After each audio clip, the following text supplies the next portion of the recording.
have a podcast. You're listening to the premier Rockets podcast. It's H-Town Hoops, hosted by Brandon Scott and Adam Spolane.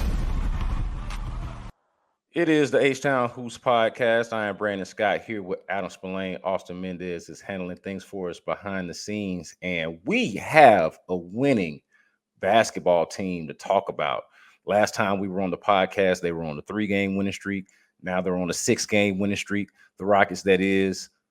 We're going to break it down. We're going to talk about it. But before we do that, Spo, I got to ask you, man, like, is this good or bad for the Rockets to go on this 6-game winning streak, to be playing their best basketball and to have, 4 days off between games? And we saw them last on Sunday against the Denver Nuggets. Not going to see them again until Friday when they start this West Coast trip, man. Is this a good thing before we get into the good vibes of the team? Like, how do you feel about this lull in the schedule and just, I guess, the weirdness of the NBA schedule all around right now? No, I don't think it's a bad thing. I'm sure they would like to continue to play, but at the same time, you have a few days to kind of let everyone get a reset, and you have some film sessions, and you can say, you know what? Yeah, we might have won these 6 games, but there are a lot of things that we need to improve on. So you have some time to actually point that sort of stuff out when you have this long break. And this isn't a perfect team by any stretch, and I don't think anybody would try to tell you that they're a perfect team. So any opportunity that you have to get on the practice court, I think is incredibly valuable, and they need it. You can point to a lot of things that they have not done well over these 6 games, and now they have a chance to work on that, and they also have an opportunity to maybe install some stuff that maybe they haven't been able to get into yet. So I think that, yeah, I'm sure that they as a team would love to be able to go out and carry this momentum. But at the same time, when you go on a long winning streak like this, some complacency comes in with that too, where you think, hey, we won 6 in a row. It'll be easy to win 7 in a row. We can do no wrong. But I think that now they've had the opportunity to show Ime Udoka and that staff, they had the opportunity to really show that, hey, we've won 6 in a row, but we very easily could have lost the last 2. And I think that's important to point out. Yeah, well, so let's break that down, and we can get into some of the things that they can improve and some of the things that they should be working on with these days off. But let's look at some of the keys to this winning streak. And obviously, we talked about the first 3 games when they beat the Hornets, and then they had the back-to-back wins against the Sacramento Kings. But since then, let's break down a few of these games. The Lakers game, I feel like there's not as much to break down. Obviously, they beat the Lakers in a blowout.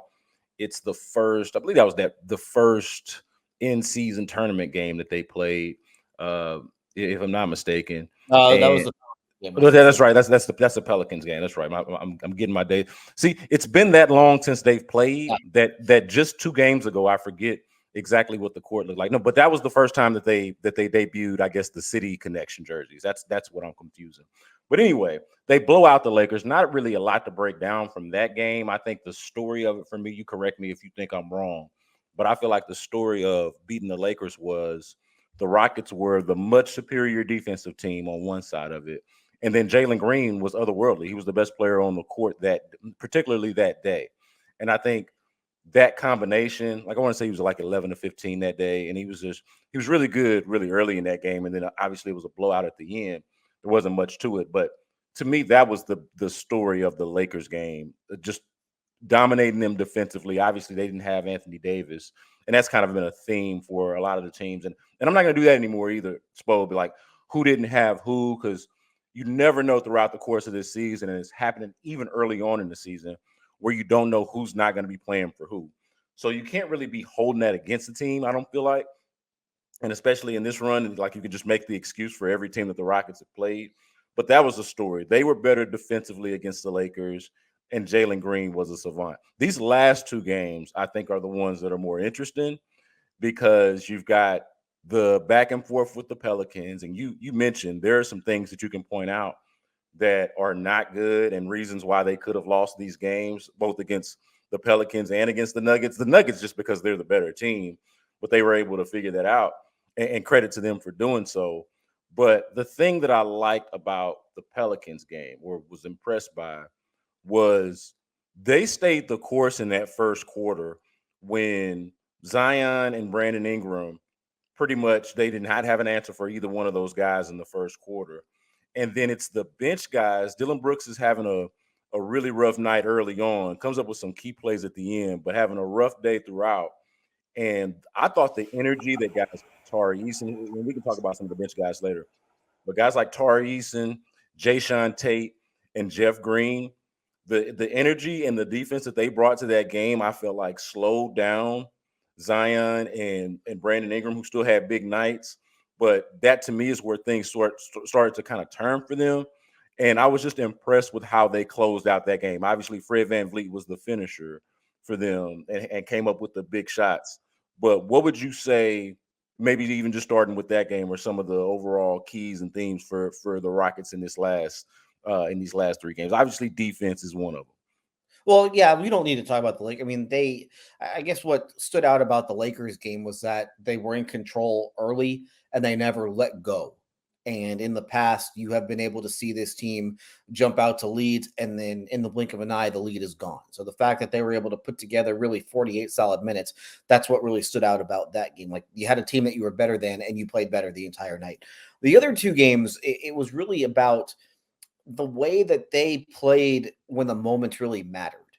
And it was not getting overwhelmed by the moment. It's not, crapping all over yourself down the stretch. And this is something that Alperen Sengun said after Sunday's game, was how they would play great the last couple of years. They would play great for 3 quarters, and then the fourth quarter they would completely come apart. And they didn't do that. I mean, really, I think that was highlighted by how they opened the fourth quarter on Sunday, where they're trailing by 2 at the end of the third quarter, and then they start the fourth with a 20-8 run. I mean, that's the sort of stuff that wins games. When you can go on runs, when you can take advantage of Jokic being on the bench the way that they did. Like, that's the sort of stuff that you want to be able to see out of this group. And yeah, I do think one of the things that kind of stands out about this stretch is that it's not like they're being carried by one guy. Like, you saw this in the past where they would go on a long streak or something, they would go on a really good stretch and it would basically be all James Harden. That's not how this is going right now. I mean, every single night, it seems to be someone different. I mean, they played on Sunday and they had probably their worst shooting game of the year, or at least one of them, at least recently. And Jalen Green was 1 for 13, and they still beat the best team in the league. So, like, that sort of stuff is important. And just seeing that sort of growth is what you've wanted to see from this team really for a long time. So the fact that they've been able to do that, I think that bodes well for the future. You can kind of go through, like, they have not had anybody score 30 points in a game this season. Which, if you win 6 in a row in this league, normally that's the case. Somebody goes off for 30 at one point. And they don't have anyone this season who has scored more than 28 in a game. I mean, you look, even when Jalen Green had the 30-point game 2 years ago, I think it was his 3rd game in the league, and he would have big scoring games, last year, early in the year. They weren't winning games. So you're seeing a whole lot more balance. They had, I think it was one of the Kings games, they had all 5 of their starters score in double figures, and Sacramento starters, I think Sacramento only had 1 starter score in double figures. So the fact that everyone's involved, the fact that everyone contributes one way or another on both ends of the floor, I think that's where it matters more than anything. It's not about the one guy, it's about the group. Yeah, I like the point that you're making, because it's one of the things that has perplexed me about the team, or one of the things that I've struggled with in evaluating the team. Because you always think of when a team is going to be a winning team and have like real chances at success, you always think that there is a guy, like an alpha on the team, a best player, some sort of hierarchy or pecking order. Like, this is the first best player and the second best player, and then the number 1, the number 2, the number 3, and hopefully you got 2 really, really good to great number 2, top 2 guys. And with this team, I thought one of the questions was going to be, okay, they've got really good pieces that they've surrounded the young core with, and signing Fred VanVleet and bringing in Dylan Brooks and all of that. But who's going to be the guy? Like, who's going to be that guy? And it just hasn't really necessarily had to be that, to your point, where it's been multiple guys. And one of the perplexing things about the team is, like, Alperen Sengun feels like their best player, which we can talk about him.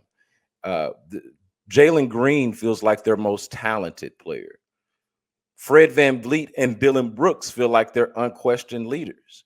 And normally, like the very reductive, I think, thinking is always like the best player, the most talented player, and the leader are always going to be the same one or two guys.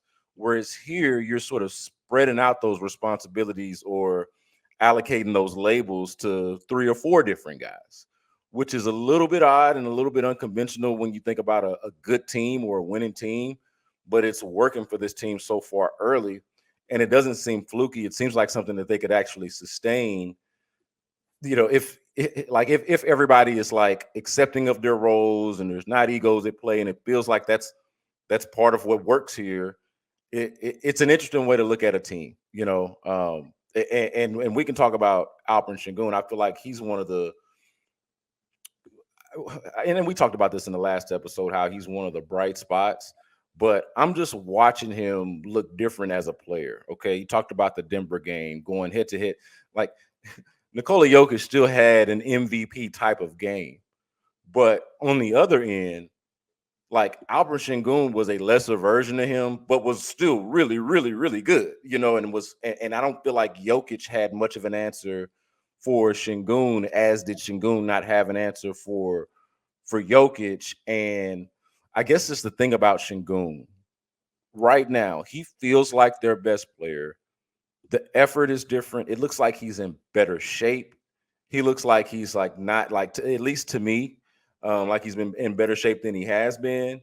And I don't know. I feel like a big part of this, even though there's not one guy that you would say, hey, this is going to be the all-star. This is like the number one player on the team. I do feel like his ascension is a big part of it, along with some of the other stuff we're going to talk about. No, what you say about Sengun is totally true. Like, he is in much, much better shape this season. He's playing harder, which has also, like, he had a chase down block the other night. Like, when did you ever see Alperen Sengun come away with a chase down block in his first two NBA seasons? So he's getting on the floor. He's getting on the floor, Adam. Like he's the chase down block, that attempted steal that he had. I don't think he got it, but I think Ryan Hollins noted, like, it's normally a guard that's doing that. Now you're seeing Sengun get on the floor, chase down block, just taking the ball away from, I think maybe it was the rookie against when he took the ball away from the kid against New Orleans, and had that layup late in the game. Like he's got some. There's a lot of hustle plays, to your point. And there are a lot of the things that he had struggled with in the past, the fouling, the turnovers, that hasn't really been an issue. And he is, I think one of the critiques that we both would have had about him the last 2 years is that he was always looking for the home run play. And he would always throw some sort of risky pass that would turn into some sort of a turnover. And, there would be like the amazing pass, but then there would also be like the two that came before it where he threw the ball away or threw the ball to the opponent. Now he's totally content with just making the easy play, to making just the smart basketball play that's going to lead to winning. So maybe the highlights aren't quite there, but the winning is. And at the end of the day, the winning is what matters. And so he's playing harder. He's in better shape. He's making winning plays. He's been much better defensively. Part of that has just been how they've had him positioned on the floor, where he's not dropping back as deep. He's not fouling. He's not turning the ball over. We've seen him fade late in games before. He's not fading late in games now. And he's been tested. I think that's the one thing, is that you talk about all the, they've played some teams that have been shorthanded this season. These teams that have been shorthanded, they've had their centers, whether it was Sabonis in both of the Sacramento games, whether it was Valanciunas against New Orleans or Jokic against Denver. Like, those guys have played. And, there might be saying he didn't get the better of the matchup with Jokic, but he was right there with him. It's not like he was completely overwhelmed. And then he totally outplayed Sabonis in both those games. Valanciunas was the one who fouled out during the New Orleans game. So you're seeing him hold up in these matchups where he is, without question, the more inexperienced of the two. But talent-wise, he's been able to hold in, and he's been able to hang in talent-wise, because he's got the talent. And it just feels like the fact that he's been in the league now for a few years, he's in better shape now, that has allowed him to be more successful. And it's transferred over into the win column now. It's not just about the numbers, because the numbers aren't going to blow you away with him. I don't think they ever will. I don't know if he'll ever put up the Jokic, 20, I don't know if he'll average the triple double or if he'll have the 36, 21, 11 type game, but he can still have incredibly impactful games. And you're seeing it so far. And I wanted to clean up one thing that I said. The Rockets do not have a 30-point score yet this season. There are only two teams that don't have one. It's them and San Antonio. And the fact that you can be 6-3 in today's NBA without a 30-point score, it shows you just how much better this roster is right now than what it was the last couple of years. Yeah, but before I move on to Fred VanVleet, I want to make this point about Alperen Sengun and Jalen Green, for that matter. They have gone from guys that could make highlight plays and flash plays that make you think, oh, there's something to tap into there. They've gone from highlight guys to guys who make winning plays. Yeah. I think that's the big part of it. I thought it was a somewhat sloppy critique of Jalen Green when he was first coming in, that he was like a more style than substance. But then that ended up sort of being true in the very beginning. But this year, if we're just talking about right now specifically in this 6-game winning streak, Alperen Sengun and Jalen Green have both gone from guys who made highlight plays to winning plays. Like just look at the Lakers game when Jalen Green strips Austin Reeves and goes into like that play, and then I think it might have even been the next possession after that. Jalen Green strips Austin Reeves and then goes down and gives you one of those highlight dunks. That's a winning play on defense, being active on defense, and obviously just being a superior athlete in transition and finishing that play. But then the very next play, if I'm not mistaken, it's LeBron against Dylan Brooks, and I want to say it's Fred VanVleet that's stripping it away. Fred VanVleet comes away with the strip, and then there's Alperen Sengun to lead the break, and it's another Jalen Green transition bucket. Like, they're just playing winning basketball. Jalen Green's finishing better at the rim, it feels like, and I don't have the numbers in front of me, like, to compare to how he was scoring in the paint and what he was doing at the rim before versus now. But watching it, it definitely feels like he's better at that. And so both of them, man, Sengun, like you said, man, the effort, the conditioning, and then just overall the maturation, I think has really been inspiring for the Rockets, and really, really cool for Rockets fans to watch. I want to move over to Fred VanVleet, though, and his leadership. Go ahead. There, because we talked about, there are some things though that they need to clean up. Yeah, let's hit those. Let's hit those. Okay. Before we do that, Austin, go ahead and pop up Sengun, and let's hit on some of those things, because you did mention that. What do you think are some of the things that they're not doing well that they need to clean up? Well, I'm not saying they're not doing well, but there's been some luck. Let's just say there's been some luck in this, and they are just over this 6-game streak.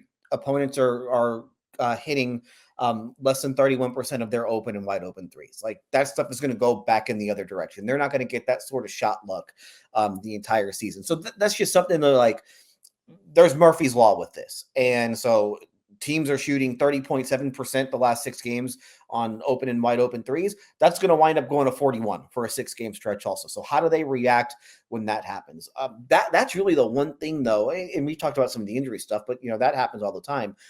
But that's the one thing that you look at and say, okay, they've got a little bit lucky defensively. Maybe the defense it's a little bit of a mirage just because teams are missing open looks against them, but they're giving themselves a chance at least. And I think that's been what's been so important, that I think one of the biggest follies that they made during the Silas era was that they just went all in on offensive rebounds. And so you tell all these young guys that, hey, y'all go ahead and crash the boards.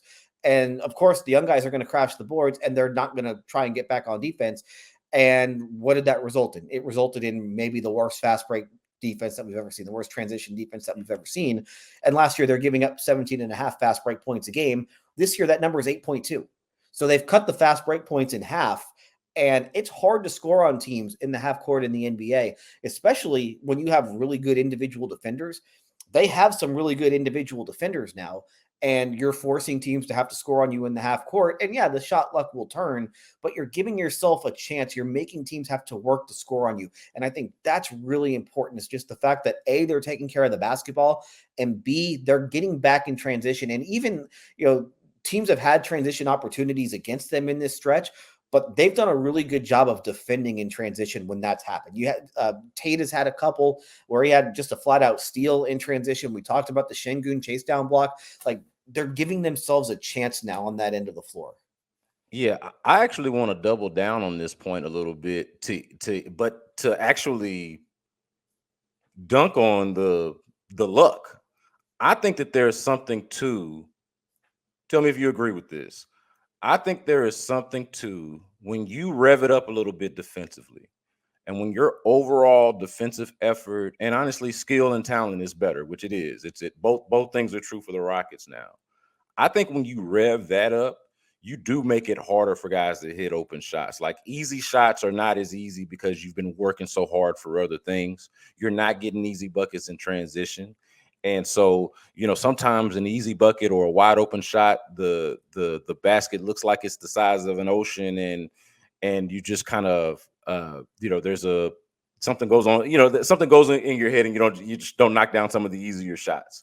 Or often, I think, like I was mentioning before, you can wear down a team, and it's just harder to convert in, whether it's a harder shot, an easy shot, or whatever it is. So I think that there's something to be said for the defensive effort and ability affecting how teams just shoot overall. And there's no way to really quantify that, but it's just kind of a working theory of mine of like, hey, a better defensive team obviously gives up fewer uncontested shots, but if they're getting after it the way the Rockets have been, even the contested shots are therefore harder because playing against them in general is harder. And if it's the fifth option taking the open shot, then you'll live with the fifth option taking the open shot.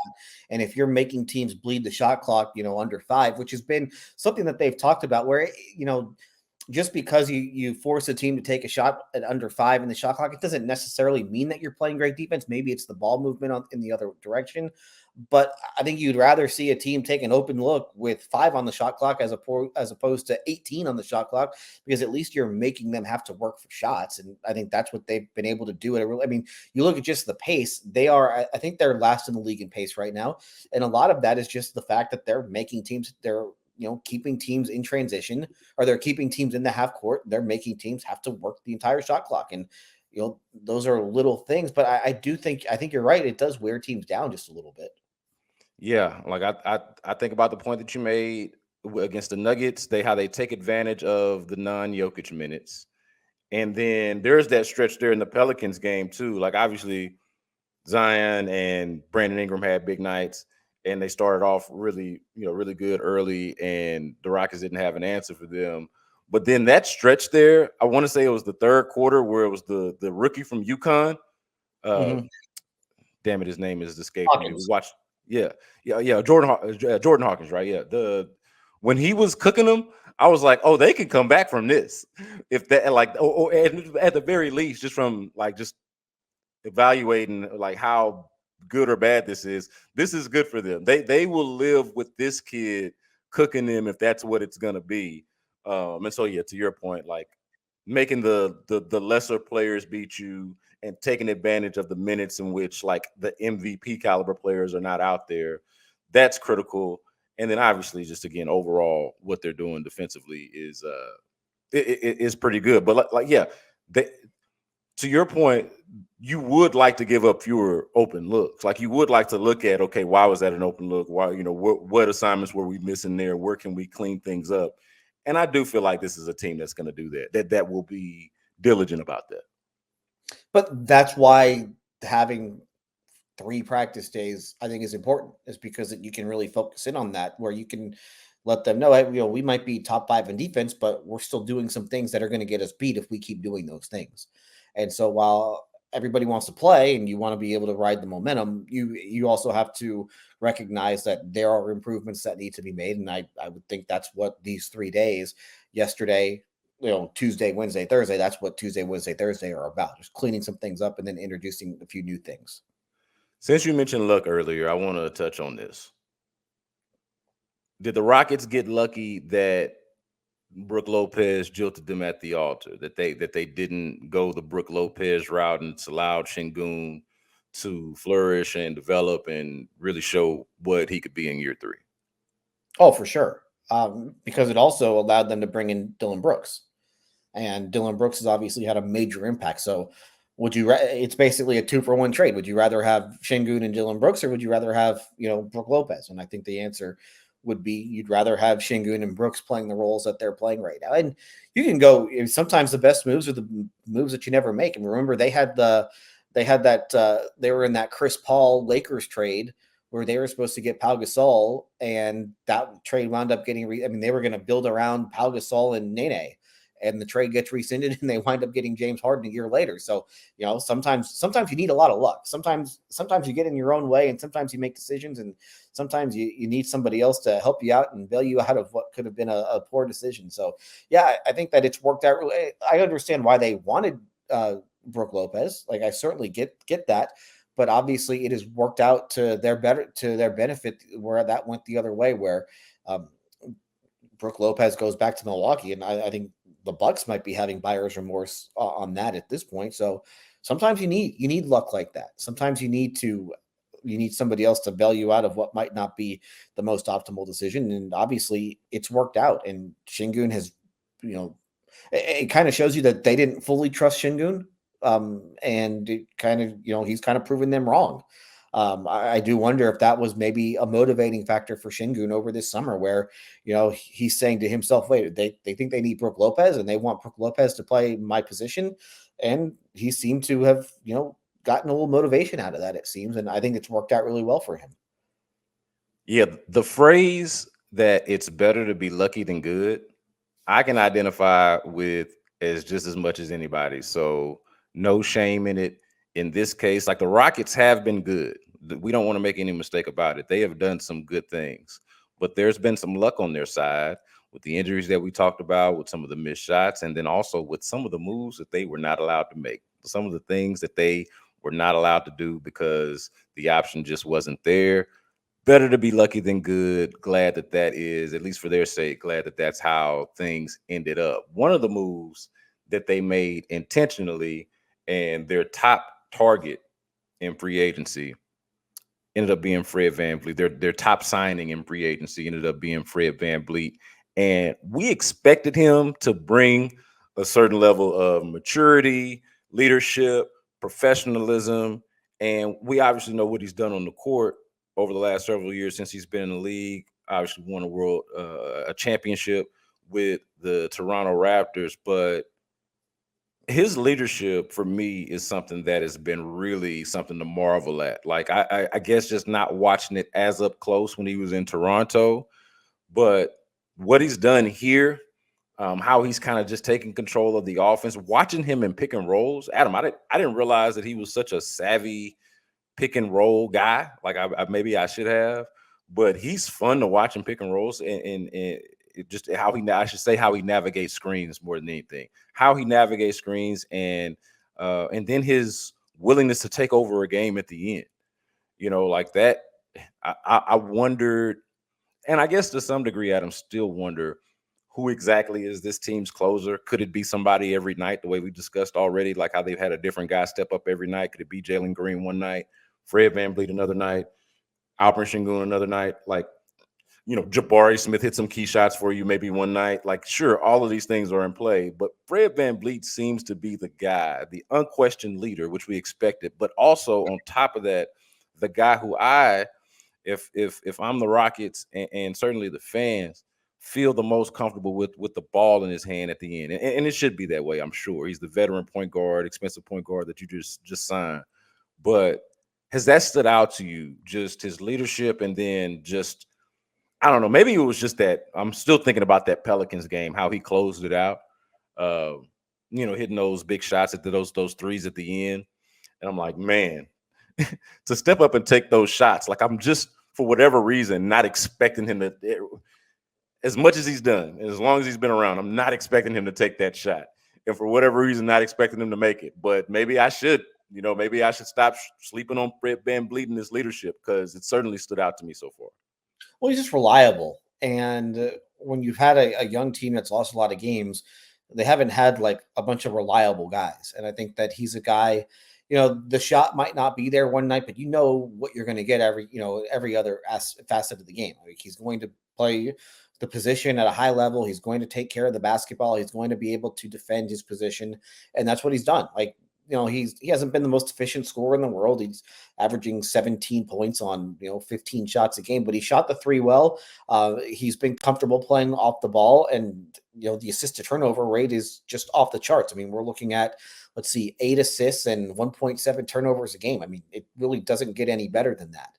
So we've talked about them taking care of the ball at a really high level so far this season. I think that he's been a big part of it. I mean, you look. This is a guy who's playing 36 minutes a game. That's 1.7 turnovers. The guy who was playing his position for this team last year, Kevin Porter Jr., was at 34 minutes and almost double the turnovers. So that's been huge for them, just to be able to give the ball to a guy and expect that he's going to be able to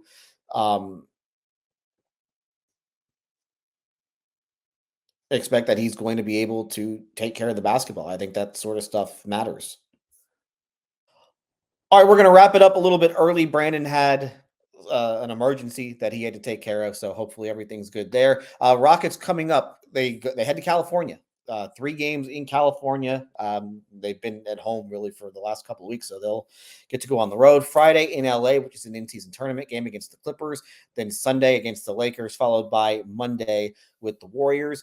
We might be back, I think, probably Tuesday. There's the off day there right before Thanksgiving when the Grizzlies are back at Toyota Center. So until then, for Brandon Scott, for Austin Mendez, I'm Adam Spolane saying thanks for listening. Be sure to download, subscribe, all that good stuff. This is the H-Town Hoops podcast.